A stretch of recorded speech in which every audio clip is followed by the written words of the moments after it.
So guys, कैसे हैं आप लोग। आज हम हाजिर है एक नए टॉपिक के साथ जो कि है मैकेनिज़्म ऑफ हार्मोन एक्शन। तो आज हम देखेंगे कि हार्मोन कैसे एक्ट करता है सेल के ऊपर। ठीक है, तो इसके मतलब हमने हार्मोन की क्लासिफिकेशन जब की थी तो मैं एक बार फिर से हार्मोन की क्लासिफिकेशन हम लिखें अगर कि हार्मोन को अगर क्लासीफाई करें हम, क्लासिफिकेशन ऑफ हार्मोन्स, तो हार्मोन्स को हमने 3 कैटेगरी में बांटा था।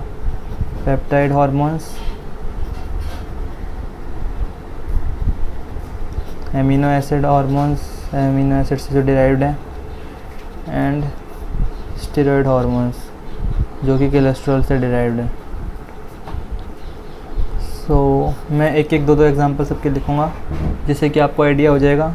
सो पेप्टाइड हार्मोन्स में हमारे जैसे कि all anterior and posterior pituitary के जितने भी हार्मोन्स थे सारे के सारे आएंगे, और इसमें जैसे ऑल हाइपोथैलेमस के जितने भी हार्मोन्स थे, हाइपोथैलेमिक यानी कि रिलीजिंग एंड इनहिबिटरी हार्मोन्स, वो भी सारे के सारे आएंगे एक्सेप्ट एक को छोड़ के।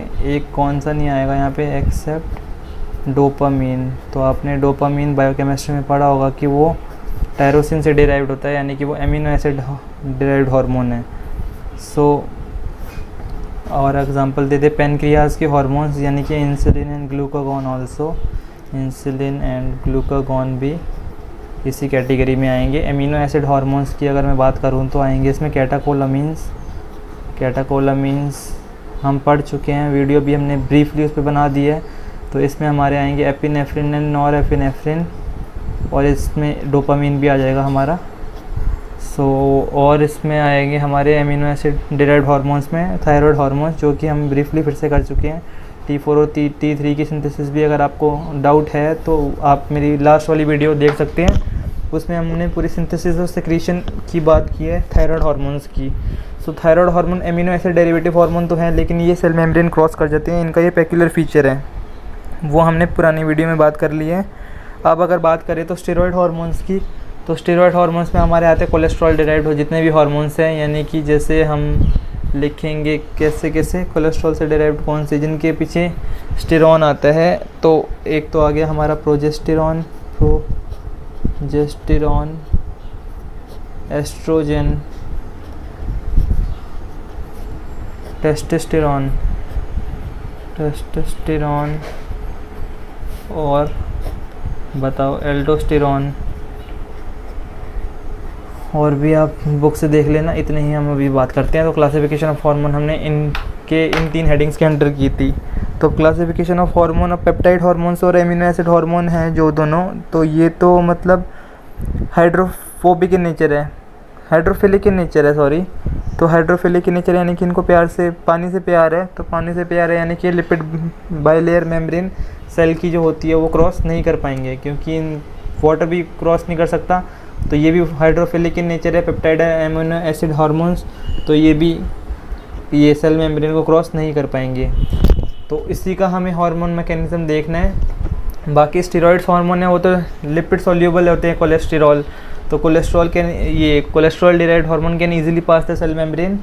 सो हमें मेनली आज क्लासिफिकेशन ऑफ हार्मोन के अंडर पेप्टाइड और एमिनो एसिड हार्मोन का मैकेनिज्म ऑफ हार्मोन एक्शन देखना है। सो हम आगे बढ़ते हैं मैकेनिज्म ऑफ हार्मोन एक्शन पे भी। तो हमने बात कर ली कि जैसे मैं एक यहाँ पे सेल बनाऊँगा छोटा सा, तो अगर मैं यहाँ पे सेल बनाऊँ तो मैं मान लूँ यहाँ पे ये स्टेरॉयड हार्मोन है, स्टेरॉयड हार्मोन कोई भी ले लेते हैं, हम एस्ट्रोजन ले लेते हैं। तो estrogen is a steroid hormone, तो it can easily cross the cell membrane, क्योंकि ये कोलेस्ट्रॉल डिराइव्ड है और लिपिड बाइलेयर को ये क्रॉस कर जाएगा। या तो ये साइटोप्लाज्म में इसका रिसेप्टर होगा या तो इसका न्यूक्लियस पे रिसेप्टर होगा। ठीक है, ये स्टेरॉयड हार्मोन का तो ये तो हमने ये आसान है, न्यूक्लियस पे जाके ये एक्ट करेगा रिसेप्टर पे, फिर आगे जाके इसमें ट्रांसलेशन होगी और प्रोटीन बनेगा, प्रोटीन से स्पेसिफिक फिजियोलॉजिकल इफेक्ट दिख जाएगा।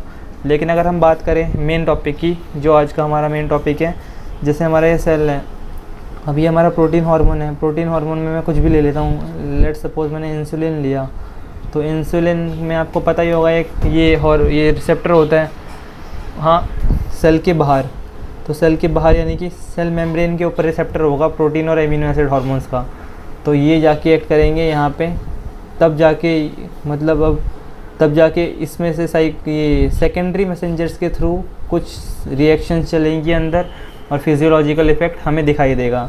सो अब हम ब्रीफली डिस्कस करेंगे। अगर मैं एक बार लिखूं मैकेनिज़्म ऑफ हार्मोन एक्शन में, आज हमें पढ़ना है कि रिसेप्टर्स दो तरह के होते हैं।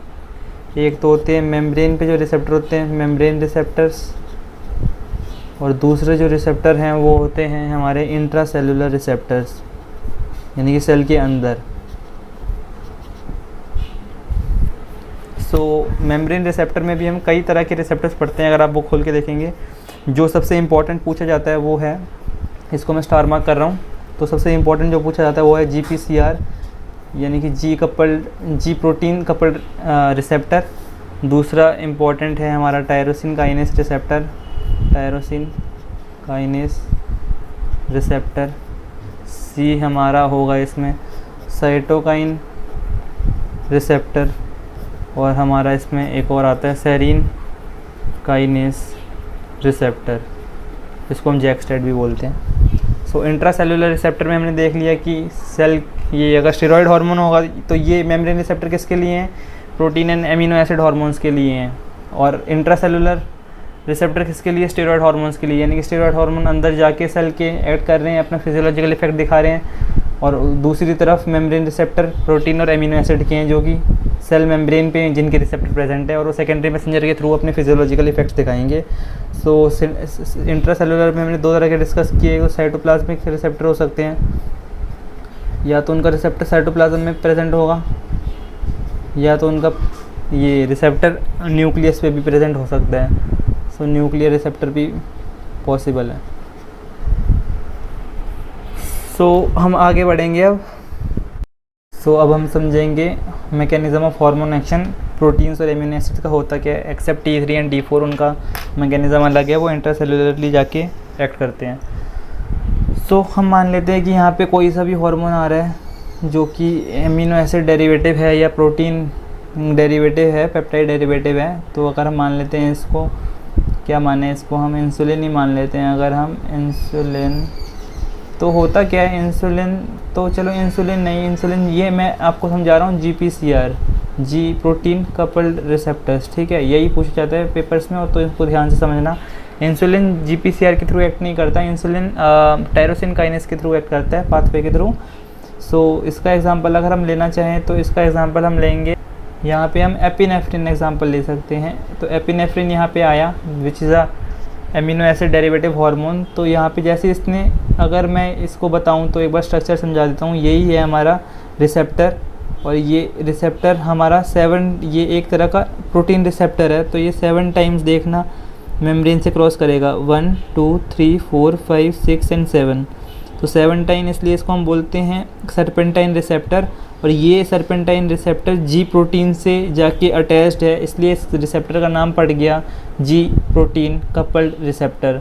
जी प्रोटीन का भी अगर मैं आपको ध्यान से थोड़ा सा दिखाऊं तो जी प्रोटीन के भी 3 सब यूनिट्स होते हैं, alpha, beta and gamma. Beta और गामा दोनों एक साथ रहते हैं, और अल्फ़ा जो जी सब यूनिट, जो जी प्रोटीन है उसकी अल्फ़ा सब यूनिट है, जो जी अल्फ़ा, वो हमेशा अटैच रहती है GDP के साथ इन नॉर्मल कंडीशन, जब हार्मोन नहीं आया सेल के पास। जैसे ही हार्मोन आया एपिनेफ्रिन, कोई भी एमिनो एसिड डेरिवेटिव, तो क्या हुआ, यहाँ पे कुछ कन्फर्मेशनल चेंजेस हुए सेल मेम्ब्रेन में, और ये GDP की जगह GTP ने ले ली। तो GTP आ गया GDP की जगह। तो जैसे ही एपिनेफ्रिन आया, GDP की जगह GTP ने ले ली। इतना आगे समझ। अब हमारी सेल मेम्ब्रेन के पास एक ये GPCR पाथवे में एक एंजाइम होता है, उसको हम बोलते हैं, ये जो मैंने लिखा है AC, एडिनाइल साइक्लेस। तो एडिनाइल साइक्लेस के पास GTPase लाइक एक्टिविटी होती है, यानी कि वो GTP को तोड़ सकता है। अब GTP को तोड़ने के बाद वो क्या करता है, GTP को जब तोड़ देगा वापस, वो फिर से GDP में बन जाएगा, तो वापस वो इनएक्टिव स्टेट में हो जाएगा। लेकिन जो उससे फॉस्फेट निकलेगा इनऑर्गेनिक, उससे क्या होगा, उससे ATP का मॉलिक्यूल एक हमारा ये साइक्लिक एएमपी में कन्वर्ट हो जाएगा। सो साइक्लिक एएमपी में कन्वर्ट होने के बाद हमारे सेल में पहले से फोस्फोकाइनेज ए इनएक्टिव स्टेट में प्रेजेंट है। तो जैसे ही साइक्लिक एएमपी बना तो साइक्लिक एएमपी ने इनएक्टिव फोस्फोकाइनेज को एक्टिव फोस्फोकाइनेज में तब्दील कर दिया, यानी कि कन्वर्ट कर दिया। अब फोस्फोकाइनेज ए अपने फिजियोलॉजिकल इफेक्ट्स दिखाएगा, यानी कि फोस्फोकाइनेज ए फोस्फोराइलेशन कर सकता है चैनल्स की, मतलब सोडियम पोटेशियम पंप किसी की भी, वो मतलब कुछ भी, मतलब अब ये प्रोटीन काइनेज ए के हाथ में है कि वो अपने फिजियोलॉजिकल इफेक्ट्स हार्मोन के हिसाब से अलग अलग दिखाएगा। तो ये था हमारा जीपीसीआर, बहुत ही सिंपल लैंग्वेजेस में आपको मैंने समझाया। उसी तरह अगर हम देखें तो ये जीपीसीआर को हमने 2 पार्ट में बांटा गया है। तो 2 पार्ट में ऐसे बांटते हैं हम इसे कि एक तो हमारा होता है सेकेंडरी मैसेंजर सिस्टम ही बोलते हैं इसको, एक तो हमारा होता है थ्रू साइक्लिक एएमपी और दूसरा हमारा होता है थ्रू फोस्फोलाइपेस